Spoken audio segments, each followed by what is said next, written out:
የወለጋ ህዝብ በታጣቂዎች ጥቃት እየተሰቃየ ነው። ሰላም ጤና ይስጥልን ውድ የኢትዮ ፎከስ ሚዲያ ተከታታዮች፣ የዕለቱን ዜና ይዘንላችሁ ቀርበናል። ቻናላችንን ላይክ፣ ሼር፣ ሰብስክራይብ በማድረግ ቤተሰብ ይሁኑ። ወደ ዝርዝር ዜናችን እናልፋለን። በሁሉም የወለጋ ዞኖች የኦሮሞ ነጻነት ሰራዊት ታጣቂዎች በሚያደርሱ ጥቃት ከፍተኛ ቁጥጥር ያላቸው ሰላማዊ ሰዎች ህይወታቸውን ማጣታቸው ይታወቃል። ከቅርብ ጊዜ ወዲህ ደግሞ በምስራቅ ወለጋ ሆሮ ጉድሩ ውስጥ የፋኖ ታጣቂዎች ሰላማዊ ሰዎችን እየገደሉ መሆናቸው ታውቋል። በኦሮሚያ ክልል ሆሮ ጉድሩ ወለጋ ዞን አሙር ወረዳ አገምሳ ከተማና በዙሪያው ባሉ መንደሮች ውስጥ በፋኖ ታጣቂዎች ተፈጽሟል በተባለ ጥቃት 2 ንጹሃንን ጨምሮ 11 ሰዎች መገደላቸውን ነዋሪዎች እንዲሁም የዞኑ አስተዳዳሪዎች ተናገሩ። ታጣቂዎቹ በመቶዎች የሚቆጠሩ ከብቶችና ሌሎች ንብረቶች መዘረፋቸውን ነዋሪዎች ለቢቢሲ ገልጸዋል። ቢቢሲ ያነጋገራቸው ነዋሪዎች እንደገለጹት ጥቃቱ የተፈጸመው ማክሰኞ ሰኔ 23 2018 ዓ.ም ከንጋቱ 11 ሰዓት አንስቶ ነው። ለደህንነታቸው በመስጋት ስማቸው እንዳይጠቀስ የጠየቁ አንድ የአገምሳ ከተማ ነዋሪ ታጣቂዎቹ የመጡት ከምስራቅ ወለጋ ዞን ኪሩሙ ወረዳ ነው ብለዋል። ሌላ ነዋሪ ደግሞ አስከፊ ሁኔታ ነው የነበረው። ከማክሰኞ ሌሊት 11 ሰዓት ከእንቅልፉ ሳይነሳ የፋኖ ታጣቂዎች ነዋሪዎችን መግደል ጀመሩ፣ ንብረትም ዘርፈዋል፣ የሞቱ ብዙ ናቸው፣ የቆሰሉም እንደዚሁ በማለት የደረሰውን አስታውሰዋል። 2 ነዋሪዎች እንደተናገሩት ታጣቂዎቹ ወደ አካባቢው በገቡበት ሰዓት በስፍራው የክልልም ሆነ የፌዴራል መንግስት የጸጥታ ኃይሎች አልነበሩም። ጥቃቱ የተፈጸመው በአካባቢው የነበረው መከላከያ ሰራዊት አባላት ከአካባቢው ከወጡ ከቀናት በኋላ ነው።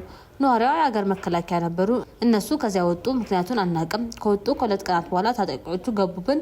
ከጥቃቱ በኋላ ግን መከላከያ ወደ ካምፑ ተመልሷል። ይህ ጥቃት የመጀመሪያ አይደለም፣ ለሶስተኛ ጊዜ ነው የተፈጸመው ሲሉ ሁኔታውን ገልጸዋል። ሌላ ነዋሪ በበኩላቸው የፌዴራል ኃይሎች የሉም፣ ሚሊሻማ ነበረ፣ አልነቃበትም። ያው ዝም ብሎ በድንገት ገብቶ ህዝቡ ከእንቅልፉ ሳይነቃ ከተማ ውስጥ ያለ ከብት፣ በግ፣ ፍየል አንድ ሳይቀር የሰው ቤት ሰብረው ይዘው ወጡ ብለዋል። 400 ገደማ ከብቶች መወሰዳቸው የሚናገሩት እኚህ ነዋሪ መደብሮች ጭምር መዘረፋቸውን ለቢቢሲ ተናግረዋል። ሌላኛዋ ነዋሪ ደግሞ ከብት አልቀርም፣ ፍየልም አልቀረም፣ ያስቀሩት ምንም ነገር የለም፣ የምንሸሽበት ቦታ ሁሉ አልነበረንም፣ አሁን ራሱ አስኪ ሁኔታ ውስጥ ነው ያለነው ብለዋል። እንደ ነዋሪዎቹ ገለጻ በጥቃቱ ንጹሃን ነዋሪዎችና የአካባቢው ሚሊሻ አባላት ተገድለዋል። አንድ ነዋሪ 11 ሰዎች መገደላቸውንና 17 ሰዎች መቁሰላቸውን ተናግረዋል። ከተገደሉት መካከል 2 ሲቪል ሰዎች፣ የተቀሩት ደግሞ የሚሊሻ አባላት እንደሆኑ አብራርተዋል። ሌላ ነዋሪ በበኩላቸው ከሟቾች ውስጥ የማውቃቸው ሚሊሻዎች ይገኙበታል ሲሉ እማኝነታቸውን ሰጥተዋል። ጥቃቱ እስከ ረፋድ 5 ሰዓት ድረስ ቀጥሎ እንደነበረ የገለጹት አንድ ነዋሪ የጸጥታ ኃይሎች የደረሱት ሚሊሻዎቹ ከሞቱ በኋላ መሆኑን ተናግረዋል። የሆሮ ጉድሩ ወለጋ ዞን ዋና አስተዳዳሪ አቶ ምሬሳ ፊጣ ጥቃቱ መፈጸሙን ለቢቢሲ ያረጋግጠዋል። ጥቃቱ ማክሰኞ ነው የተፈጸመው። በሰውና በንብረት ላይ ጉዳት ደርሷል።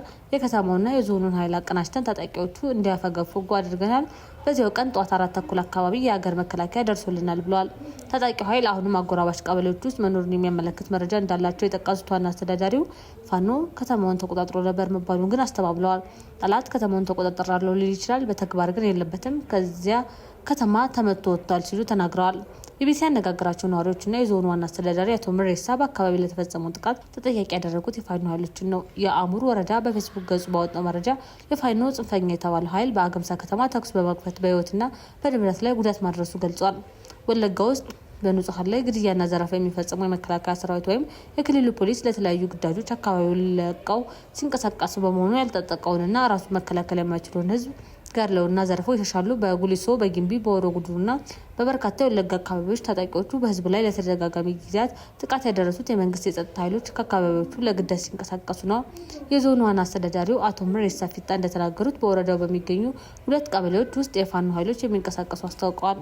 ቢቢሲ በፋኖ ኃይሎች ላይ የቀረበውን ክስ በተመለከተ ምላሽ ለማግኘት ያደረገው ጥረት አልተሳካ። ይሁን እንጂ ታጣቂ ኃይሉ ከዚህ ቀደም በሲቪሎች ላይ ጥቃት ፈጽሟል በሚል የቀረቡበትን ክሶች ሲያስተባብል ቆይቷል። በሆሮ ጉድሩ ወረዳ መሰል ጥቃቶች ሲደርሱ ይህ የመጀመሪያው አይደለም። በ2014 ዓ.ም መጨረሻ የኦሮሞ ነጻነት ሰራዊት የአማራ ኢመደበኛ ታጣቂ ኃይሎችና ግለሰቦች ባደረሷቸው ተከታታይ ጥቃቶች ከ100 በላይ ሰላማዊ ሰዎች እንደተገደሉ የኢትዮጵያ ሰብአዊ መብቶች ኮሚሽን አስታውቆ ነበር። የዕለቱ ዜና ይህን ይመስል ነበር። በሰላም ዋሉ።